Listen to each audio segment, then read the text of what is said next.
How are you ladies doing Hi. today? How Hi. are you? Good. I'm doing great. Yourself? We're Good, good. good. Thank We're you. good. How's how's everyone handling this whole epidemic that's going on right now? Well, we're staying very prayed up, saying a lot of prayers and, just trying to do the best we can so we don't like pull our hair out or, just go Yeah. crazy. But it's a lot, but we're hanging in there. Oh, okay. So let's take it back to LaGuardia High School of the Performing Arts. So, Wow. so you three went to high school together and formed the girl group. So what made you form a girls group and what was the name of the group? Well, Hello? we were actually Oh, okay. friends. Yeah, yeah. We were actually friends way before we went to high school. It wasn't until when we got to high school and our parents were like, "You guys are going to school for this. You guys are constantly singing. You guys are constantly playing around. So why not make it like be serious about it and actually pursue a Right. career with it?" And we started actually like rehearsing and we went through a lot of changes with group members and stuff at the time trying to figure it out, but then we finally found the right for that mess. And at the time we were going to a community center in the Bronx where we were rehearsing and actually starting to take it a little bit more serious, and that's when we met Pope and the Trackmasters. And he's the one that kind of solidified us. Number one, changing our name, because our name at first was so intense and he was like, "We're not doing that." Oh, Like so intense, that's so whack. We're not doing that. So he Right. pretty much was very instrumental in like helping us, finding the right image for ourselves and get the right name and stuff. And he pretty much came up with the name Allure. So that's how that whole thing came about. okay, so that was my next question. So my next question was, how did you meet Poke from Trackmasters? So you just answered it. Right. Right. So as far as that is concerned, so after meeting Pope, so you guys were the name Allure. What's the meaning behind it? Wanting more of to entice, if I'm not correct. Am I correct? Yeah. She said, if I'm not correct. You mean if I'm not mistaken? Look here. Y'all know I don't like interviews. I get like stuttering Stanley. I get very nervous, even though I'm in my home right now. Right. You know what I meant? Am I right? Yes. The whole idea behind him finding our name was he said he wanted something that fit us. He said he wanted something that people would crave, something that people would see it as sort of a temptation, I guess, something that people Right. that would lure people to liking and loving what they see and what they hear. So he was like, "Oh, Allure," and we were like, "We see what you did there." So it kind of stuck, and everybody had the name for us. So it stuck with us for them. Okay, so the year was 1997. Walk Right. us That we through the came out, yes. process of you signing to Crave Records.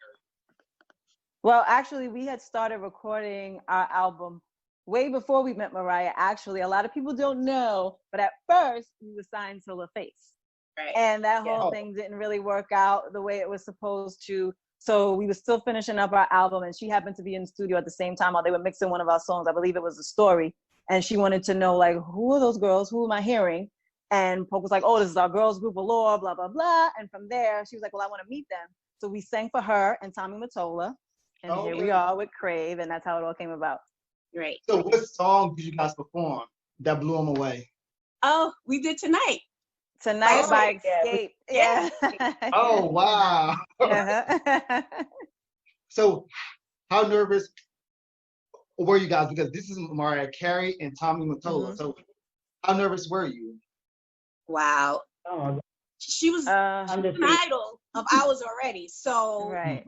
yeah, we were really nervous, but we just said our prayer, held on tight, and went for it. Yeah. So let's talk about your multi-platinum debut album. Aw, thanks. Yeah. Walk us through the recording process. Well, I mean, the recording process, I'm sure we all have our own individual things that we personally had to deal with. Like for me, when we first started, they used to make fun of me a lot because they would say I sound too old, or I sound like I wasn't young enough as far as the sound, like how I sang, Right. because I listen to a lot of old stuff, like old school stuff. So they always tease me about that, and they would call me they would say, oh, we don't need Ella right now, meaning Ella Fitzgerald, because they felt like my sound was kind of old. But I took that as a compliment because that was one of my favorite singers. So I had to learn how to kind of be able to fit into what the time was to make the sound of whatever the song had to be. I had to learn how to be that. And that took a lot for me. That was a lot for me. Okay. And the other two ladies? For me, I sing a lot in church, so I was used to belting and just and actually Mariah was one of the people that told me, like, there's a technique to singing in the studio. Like, you can actually, it's a tool, so use it. You don't have to basically damage it. You can finesse it and things like that. So she basically taught me a couple of tricks with that as well, so I could be comfortable with recording actually in the studio.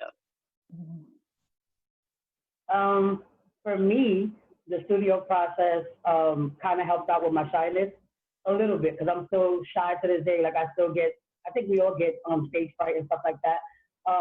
But for me, I wasn't really comfortable with my voice growing up because I didn't know who I was vocally. So it helped out with being comfortable with being the bass and being, taking on that role of the foundation. And the girls helped me out with that as well. And once I saw how much it was a part of the beauty of what the process of making a song was or whatever, I was like, okay, I'll be the man of the group if I have to. Everybody thought they were the guy in the group.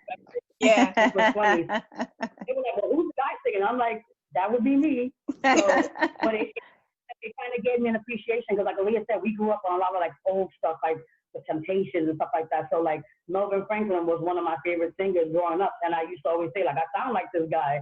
But then I started to appreciate, like, you know what, there's something dope about it, So it helped me out with basically embracing that and actually getting better at it, if you will.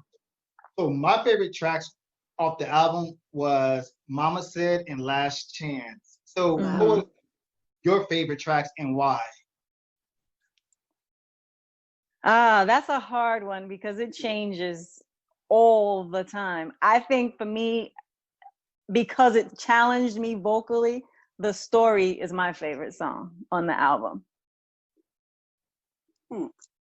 One of my favorites is When You Need Someone. Mary J. Blige wrote that for us, so we were like extra giddy and excited to record that song. That's one of my favorites. For me, it's always been You're Gonna Love Me. Just the feel of it, just the lyrically, not really knowing at the time like what it meant, but now being at the age I am and actually knowing going what that through feels things. like. Right. Yeah. But that song always resonated with me for some reason, and every time it came on, I just like I literally cry, I get emotional and stuff. So always, You're Gonna Love Me. So every artist has that one particular song that they dislike from the album, no matter how hot the song is, but they just dislike it for some apparent reason. Name that track. Why? No question. It was no question. Really? Yeah, I mean, as much, and it had nothing. The song, LL was beautiful. LL was perfect. Yeah. Absolutely. The track is hot. But the song, we just was like, yo, what? Why? Like, we couldn't get into that song ever. And people love it, and they'll ask us to sing it, and we're like, what? Yeah. Really? You have to sing it? I think we love the song, obviously, but I think that started to happen when we used to have to perform it. When we performed that song, for some reason, it felt like it went on 13 minutes, and we're like, okay, already. So it was just like one of those things. And like Olivia said, people like, you guys aren't performing no question. And we're like, no. Today. But then we realized we had to put it in our show because that was like a lot of people's favorite. And we were like, all right. Since you want to hear it. Right. So speaking of LL Cool J, Nas, Raekwon, 112, how was it like working with your first album? You have all these heavy hitters on that one album. It was a blessing, and then to a certain extent, it was a curse. Because it was a blessing because we were so thankful that all these people were willing on our first try to be a part of it with us and help us through it. But it was a curse because we went through that whole thing of people thinking we couldn't do it on our own. Like the only reason why it was a hit was because we had all these heavy hitters. And it took for people to see us perform to realize, like, oh shit, these girls got something going on here. So it's not 8 p.m. You can't curse yet. Sorry, everybody. I hope there's no kids watching. I'm messing with you. I'm messing with you. She's drinking, so I can curse, damn it. Okay. It's real. It's real. Yeah, all right, with some vodka in it, I'm sure.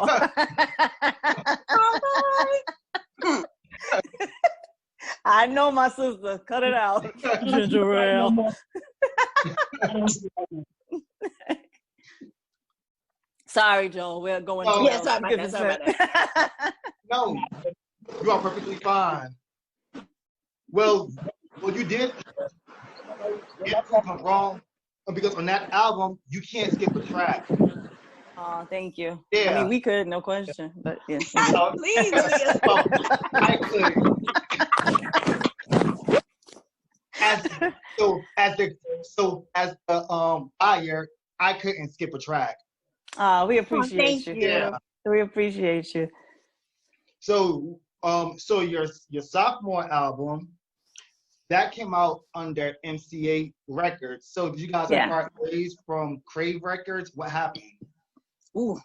Well, we were still on tour and our album was still going up the charts. And we were in Japan thinking it was all good and all love. And we returned back to New York and Crave was gone. So then from there, Crave was gone. We didn't get a phone call. We didn't get a, hey, this is why. Crave was gone. And they automatically moved us to Columbia. And we did like a couple of soundtracks. We did the Woo soundtrack. We did the Runaway Bride, The Best Man. And then, you know, they dropped us. It is what it is. And we were able to then sign a deal with MCA. Right. Looking back on your second album. Next block. This one and next one. Yeah. I'm hearing a lot of people and talking going on. Is what, what's going on? I think people are joining in, but okay. Okay. Okay.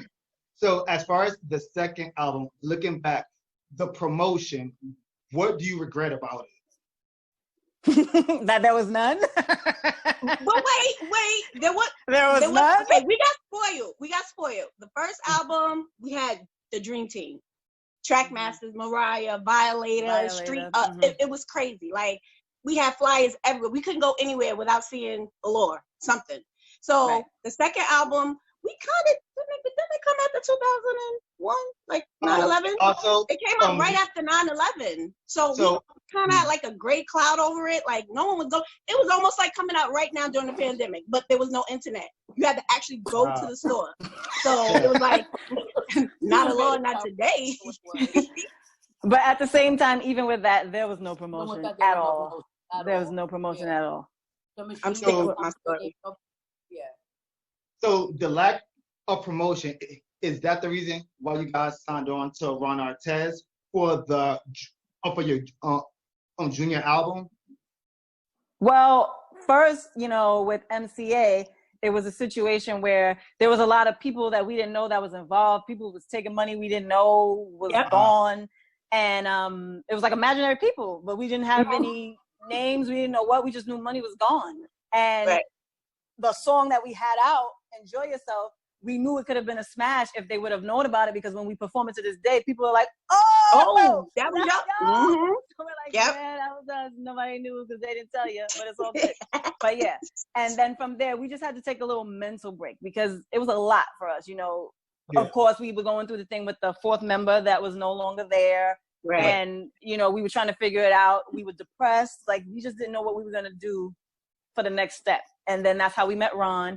And we felt like this was a good opportunity for us to be in charge of what was happening, and as far as the music and just being in more control.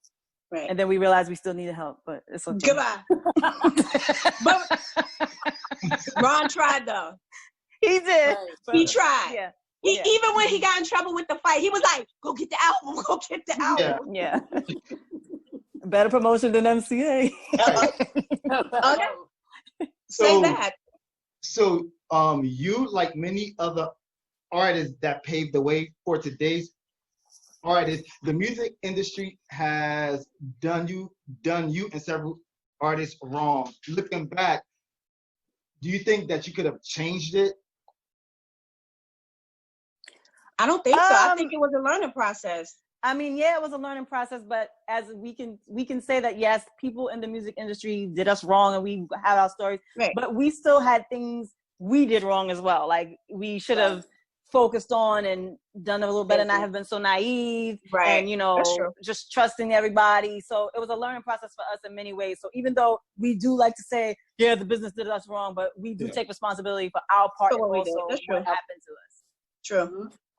It took us to be in our 40s to get there, but we got there. We got but there. We still here. We take accountability. Our Lord that's still together. Right. So I grew up in an era where music has so much substance, and you can. Wait, am I looking like I don't have on clothes? I'm sorry. You got some. Yeah, because it looks like I'm naked. Like I got to pull. Come on. Sorry, go. Okay, go. All right. So I'm also live on Instagram, and Lily said, "What up?" from the WB. Hi, Lily. So what I was saying was, I grew up in an era where music has so much substance, and where artists produce timeless music, as to where I can play a song from the early 2000s and 90s, and it still sounds relevant to this day. Mm-hmm. Currently, we're not getting that. Why is that?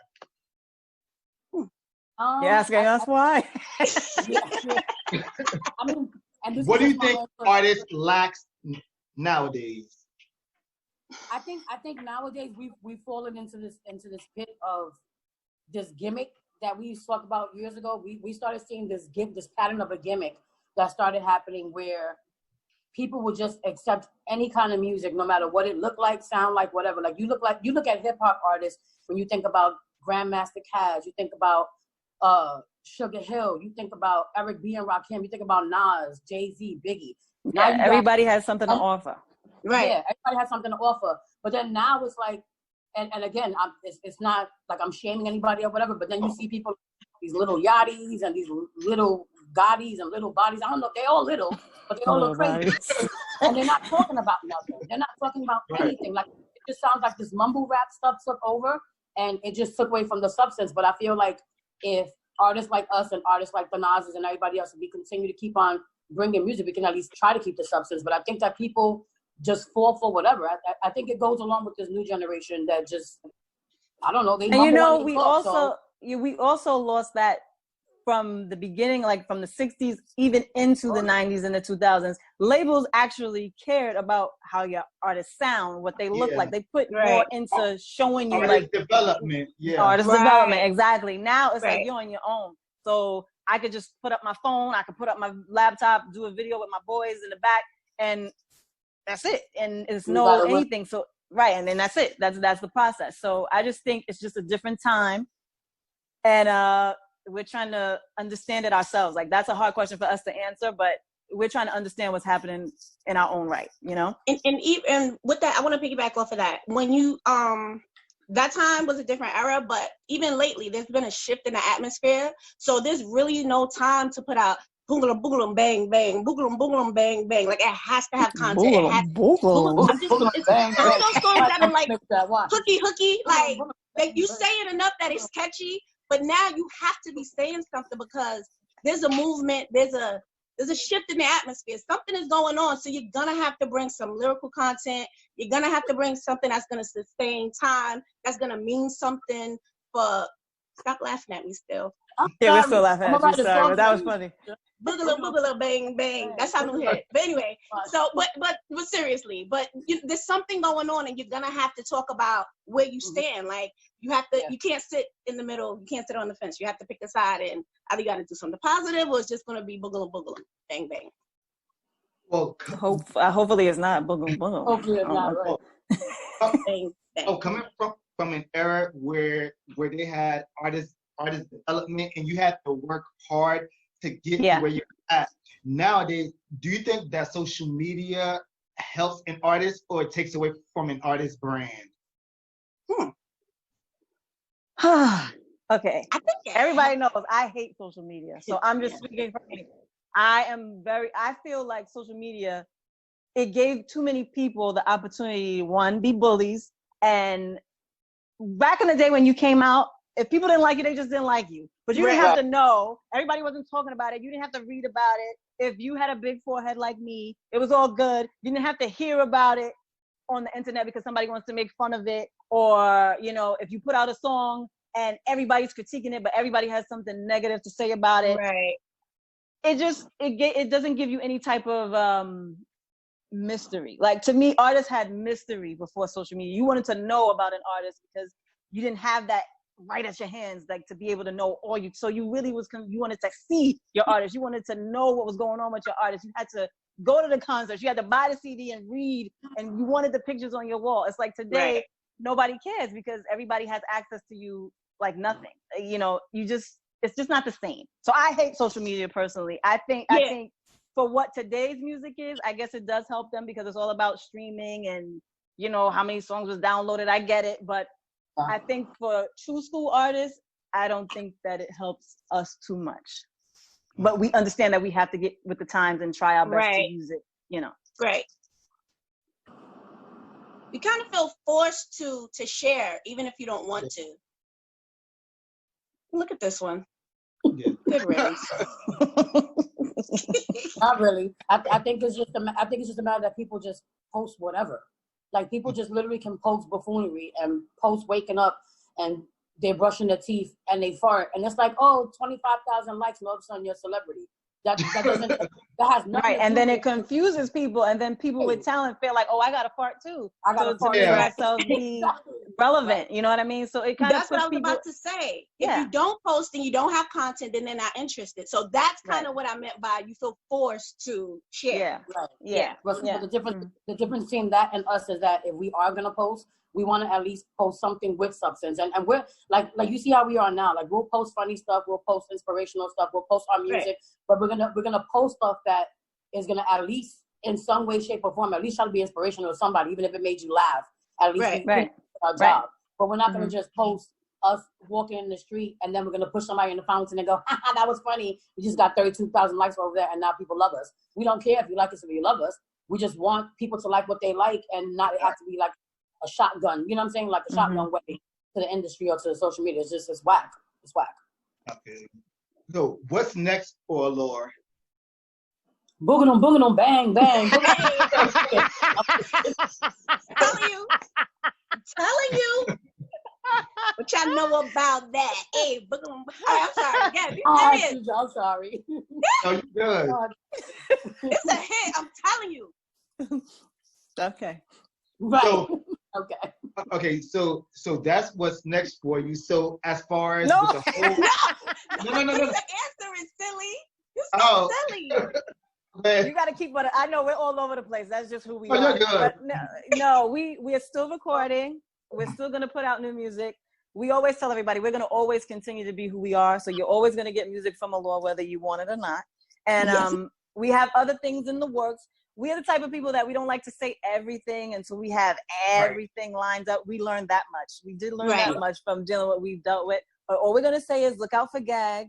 Look out for gag. That's all we're going to say. And we have a lot of things in the works, especially after this pandemic. Hopefully we'll be back on the stage. And, well, not hopefully. We will be back on the stage. And like I said, we're still recording. We're still social distancing. Putting our but we're putting our vocal cords to use. And you're going to see us. You're going to see more of Allure. Yeah, and for right now, you can look out for Like I Do. It's us, our latest single that we have on YouTube, and you guys can find it and just check it out. Like it. So before we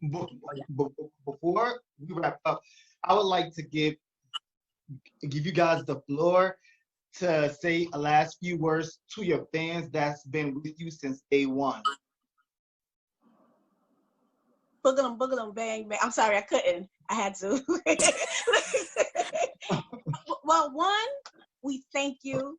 It's because of you guys that we still do what we love to do. There were times where we didn't want to do it anymore, and people were like, wait, we love All Cried Out, but we know you guys have just a little bit more, something to give us. And it's because of them that we actually still are here and still doing what we love to do. Thank you. Yeah, I just want to say, everybody knows all my loves. I call them my love bugs. And I just want to say thank you so much for continuing to support us through everything, everything, the ups and downs. And like Lali said, y'all are the reason why we still do what we do, because you keep us going, and we appreciate you. And we love you. Thank you so much. Yeah. Well, like the girl said, thank you for the love and support. And just to say that if there's any other artists that are up and coming or anybody who wishes to pursue a career in singing, and if you are a fan or if you're not, you're just finding out, about us today, just to watch our journey, listen to what we've said thus far, and take it into consideration to know that things don't happen overnight. And this is a true story of literally blood, sweat, and tears that we've put into this industry and trying to stay together. And the fact that we have a love amongst one another as sisters first, before friends or that other stuff or whatever, which helps. So you have to surround yourself with people that you know that you can trust, number one, and people that will have your back behind your back. That's first and foremost. Right. So as long as you have that and you keep God first and you have a good team behind you and do your research. Like Alia said before, we were naive. Don't be naive. Do your research, read your books. Just know what you're doing before you get into it, and hopefully you'll be blessed. More blessed than we were, even though we are blessed. We don't sign anything without a lawyer. All that. All that. So yeah, but thank you guys so much, and thank you. Yeah, absolutely. Thank you. And before we leave, I would like to say thank you. And I've been a fan since 1997, and I will continue to be. Oh, we appreciate you. I love you guys. And please stay safe, please. You too. Thank you. You too. All right. Thank you. Bye. Boogalum, boogalum, bang, bang. Bang, bang. Bye, guys. All right.